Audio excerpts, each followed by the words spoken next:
Welcome to the Chevrolet Postgame. Here now, Mike Tirico.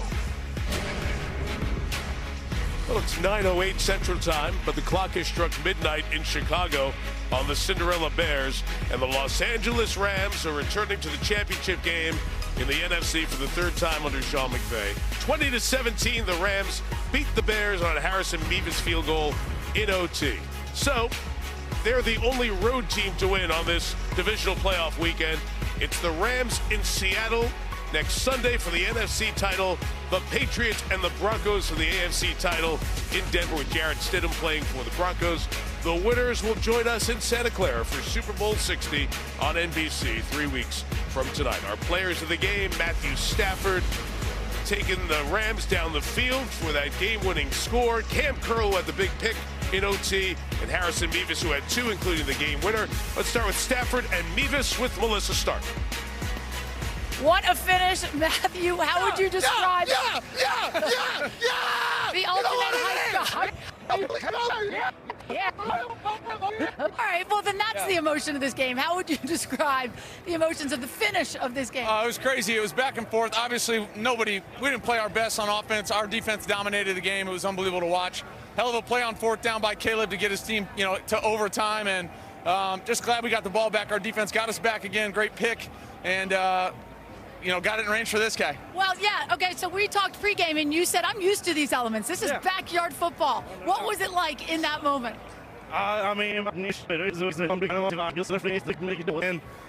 Shoot, that's why we do it, man. That's why we do it. Is that what you want it to come down to? Yeah, preferably this guy gets in the end zone, but, if it has to come down to me, I'll be ready for my moment, so. What was it like to play in these elements in front of this crowd and get this win and head to the NFC Championship game? Yeah, it's just playoff football. They did a hell of a job making a home field advantage. Like I said, we got a lot of things that we can be better at, but we stuck together as a team, found a way to win a game on the road in some tough conditions, and made the plays when we needed to make them, and that's what it's all about. You'd love to come in here and throw for 450 and 4 touchdowns and do all that, but, hey, find a way to win the game. Survive in advance, and we did it, and we'll be ready to go next week. You did it. Congratulations. Thank you. Kaylee? Thanks, Melissa. Cam Curl, you get the Rams the ball back so that your offense can go down and win this game, plus 2 picks for your boy Kobe Durant. How were you all able to read Caleb Williams so well tonight? Man, just playing together, man. We trust each other, man. And, we heard a little noise, in the wind about our secondary. They were hating on us, but, we came to show them what we can do, man. We make plays back there, man. We win games for the team. What'd you hear? Man, we ain't gonna give them no airtime, but we heard it, though, and that's why we play like that. We're gonna continue to play like that. You guys let the Rams let the Bears back into this. That big touchdown from Caleb Williams to Cole Kmet, we go to overtime. What was said among the defenders for the Rams as you guys went to the field again? Man, just lock back in, you know what I'm saying? Lock back in and make a play for the offense, Get the offense back on the field. We got Matthew Stafford, who's the best ever, and he's gonna make a play for us. And now it's on to Seattle. Appreciate you, Cam. No, thank you. All right, Kaylee, thank you. And Melissa, Cam Curl had the pick. Let's go back to that play. That was the last offensive play for the Bears and the big game-turning moment here. Yeah, DJ Moore has had such a sensational run here over the last month, but I don't really know what happened as he ran across the field here. Cam Curl is going to jump the route and play the ball while it's in the air, and I'm not sure that DJ Moore ever got his head turned around, ever had any idea they might throw him the ball. And for whatever reason, you always have to assume it's coming to you. Cam Curl got the opportunity. He took advantage of it. And one more look at Moore and that route. You're looking for him coming across the field here? Yeah. So you got to look back at the quarterback, but the ball's already in the air, and Curl's breaking on it, and DJ Moore just never did. And Curl comes up with the pick, the third, and Caleb Williams, and the Bears season comes to an end. And Chris, full credit to Sean McVay and the Rams coming in here, the cold weather, an LA team, all that. There was none of that. They've built a toughness around the #1 offense in the NFL that they'll take up to Seattle. Yeah, and we're going to see the classic matchup up there, right? They've each won one, and here we go. So we're down to championship football. And it's going to be a great weekend coming up next weekend. Yeah, we'll talk about that more in a little bit. But first, let's go down to the field. Maria and our Football Night in America crew. Maria? Yeah, appreciate it, Mike. We've already seen some amazing football. We were right here on the sidelines for every play. We're here for 4th and 4. Caleb throws the touchdown, and we're thinking that's the moment. But then it came down to Matthew Stafford, the offense gathering themselves. He goes 3 for 6 for 43 yards in that game-winning drive. What did you see from Matthew Stafford just getting it to all his playmakers? You know, for me, one of the themes of these playoffs has been great quarterback play at the end of games. And this was not the Rams' best offensive performance by a long shot, but in the big moments, Matthew Stafford was Matthew Stafford. Look at this throw to Davante Adams on first down. They get a big chunk. They get into Chicago Bear territory, and now they're rolling. And who did he go to in those big moments? His two stars, Davante and Puka Nacua. And I think that's the key. You try to play man-to-man, he knows where to go. He goes to Davante Adams. Then you say, all right, we're going to blitz him, try to switch. He goes, I see that. There's my guy, Puka Nacua. It's so hard to stop when a quarterback knows exactly what's coming. And his poise and cool at the end of the game, when the game was rocky for him.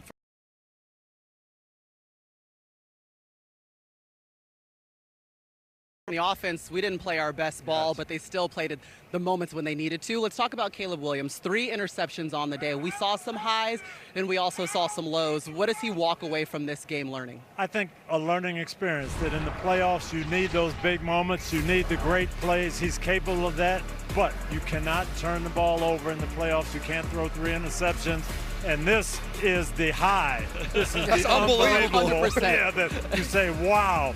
But then you've got to make the routine plays, Dev. Yeah, and I think for a defense, you go through this play, you're like, there's nothing we can do. And I'm sure coming in the Rams are like, hey, he's going to make some plays, and we have to shake our head and say, hey, he's that good. But then these are the moments you have to take advantage. Yes, he's going to make some plays, but he's going to give us an opportunity to make plays. And right here, Cam Curl comes up with a key interceptions in overtime. Well documented. 7 times this year he made the plays at the end of games for comebacks, but they get into overtime. I think they got a little greedy there. Be more methodical, keep making first downs. He forces ones, and the Rams make them pay. Yeah. And we have to give credit to the Rams defense. All week, what have we talked about? Oh, the Bears, the takeaways. The Bears defense, the takeaways. The Rams got the takeaways tonight. And you got to give credit to Ben Johnson, this Bears team. They make it to the divisional round for the first time since 2010. Unbelievable. An amazing turnaround. I saw the Caleb Williams posters, Iceman. Certainly something for all of these fans to cheer about. All right, coming up, we'll look ahead to next weekend's AFC and NFC championship games. We've got the Rams visiting the Seahawks for the 3rd time. It's a meeting of division rivals, and the Patriots head to Mile High to face the Broncos. That's coming up next.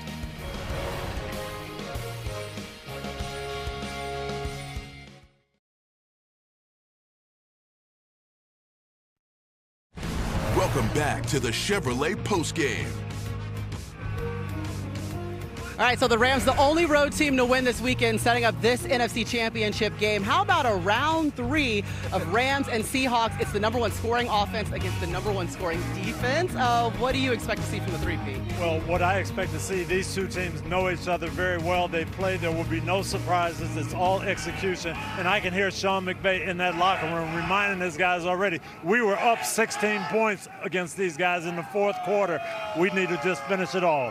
The 3rd time you play somebody, compliments of what you've done in the past is critical. They're both going to know it. They're going to study the tape. It's what you do off of what you've done that's key. The real challenge for the Rams is how do they block that Seattle front? Meanwhile, Sean McVay looking to make it to the Super Bowl for the 3rd time with the Rams and Seattle, the 1st time under Mike McDonald. Let's go to the AFC matchup that we're going to see. We saw the Broncos get the victory over the Bills. Now, obviously, they're going to be playing without Bo Nix. It's Jarrett Stidham stepping up to the plate, getting his first start in 749 days, just 5th career start.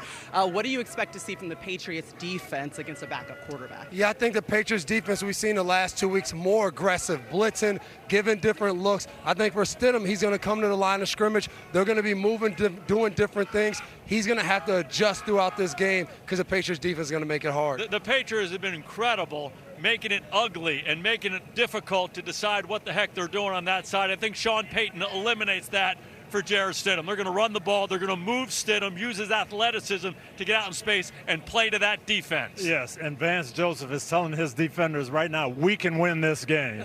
We can win this game. No doubt. Yeah, listen, I want to show you guys Nick Foles' tweet because he's having a little fun right now, okay? And I want us to focus on the last part. A positive note going into the game versus the Patriots is that they struggle against backup QBs in championship-type games, Devin McCourty.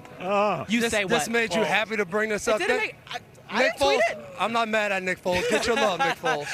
Either way, it's going to be a great championship day. Don't forget also to check out Peacock's picks of the week. Stream the Traders and Ponies. Plus, get ready for an all-day basketball celebration tomorrow with 4 games on MLK Day starting at 1 p.m. Eastern. I'll be there the whole time. It's going to be great.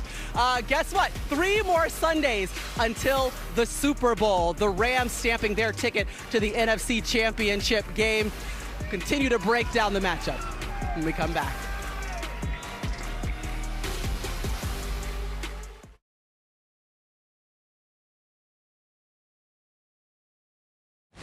Welcome back to the Chevrolet Postgame.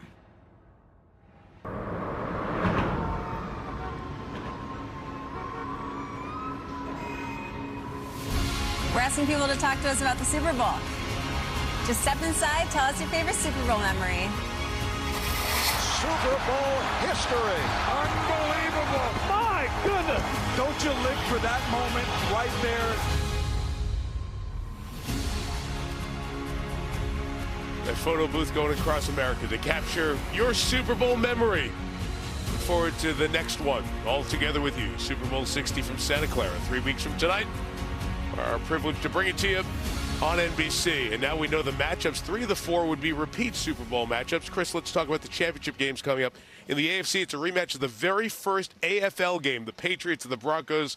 This to get to Super Bowl 60 with different circumstances at quarterback for Denver. Yeah, Bo Nix, from all of us here, we're so sorry what happened. That would have been just an unbelievable story. Yeah. Jared Stidham comes in to play against his old team. That'll be a little bit interesting, but probably what'll be the most interesting part of this is what does Sean Payton do? We saw him dip into that little magic bag of his and pull out some really interesting plays in that game. And yet here we are coming down to deciding who it is that plays in the Super Bowl. And nobody saw it. Nobody saw the injury to Bo Nix, and now he can't make it. And then in the NFC, it'll be the third act, as they were talking about the football night crew with Seattle and San Francisco. A point and a yard really decided the first 2. We'll look forward to the third matchup coming up. Be great out there in Seattle. Seattle, L.A., I thought was probably the 2 best games of the year. Now we get a third. And for the 8th time in 14 years, the NFC West will be the NFC representative in the Super Bowl. Tomorrow morning on Today, Reggie Miller's live in Studio 1A as we are ahead of our quadruple header on NBC and Peacock for MLK Day with the NBA. Reg and I will be at the Garden for the Knicks taking on the Mavericks. More from Chicago coming up right after this.